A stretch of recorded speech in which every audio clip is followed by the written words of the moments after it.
Assalamualaikum warahmatullahi wabarakatuh.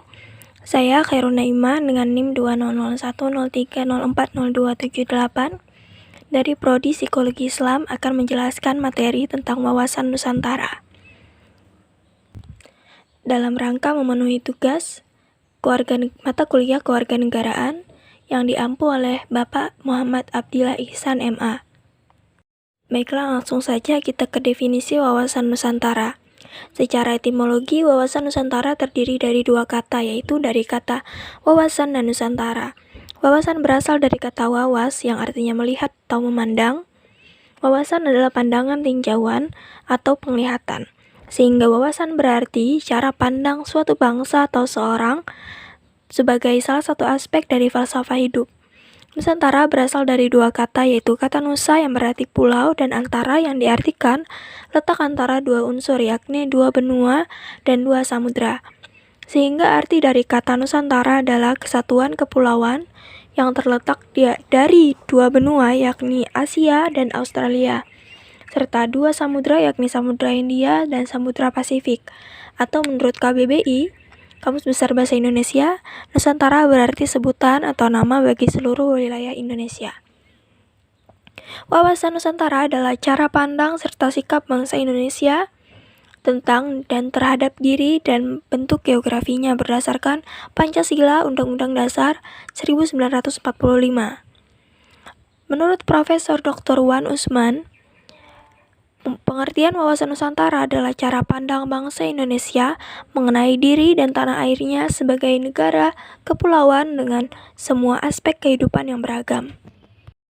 Unsur dasar wawasan Nusantara. Yang pertama adalah wadah.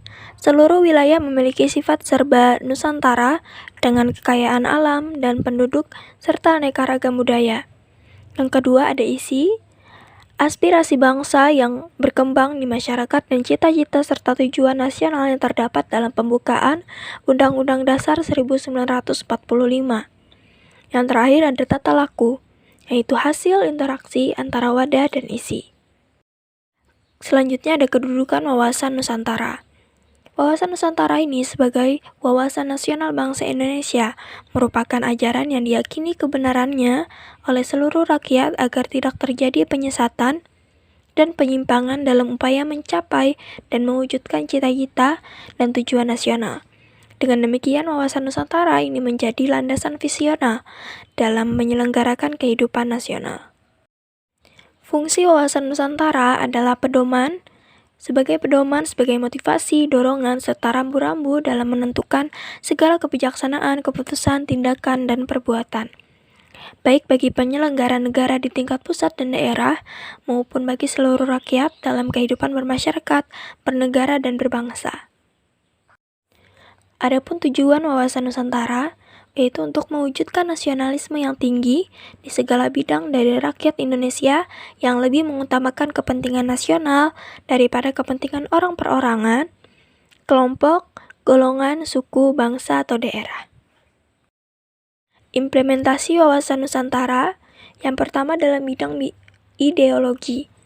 Mendorong warga negara Indonesia untuk memahami dan mengamalkan nilai-nilai Pancasila dalam kehidupan sehari-harinya. Pancasila dijadikan sumber inspirasi dalam peradaban bangsa Indonesia. Dalam bidang politik, menciptakan iklim penyelenggaraan negara yang sehat dan dinamis. Penyelenggaraan negara yang sehat dan dinamis berarti membangun sistem kenegaraan yang tertata dan sejalan sesuai dengan dinamika masyarakat Indonesia. Selanjutnya dalam bidang ekonomi, berorientasi pada sektor pemerintahan, pertanian, dan perindustrian. Pembangunan ekonomi harus memperhatikan keadilan dan keseimbangan antar daerah. Selanjutnya dalam bidang sosial budaya, menciptakan sikap batiniah dan lahiriah yang mengakui, menerima, dan menghormati segala bentuk perbedaan sebagai kenyataan yang hidup di sekitarnya dan merupakan karunia Sang Pencipta. Sekian penjelasan dari saya, kurang lebihnya saya mohon maaf. Terima kasih. Wassalamualaikum warahmatullahi wabarakatuh.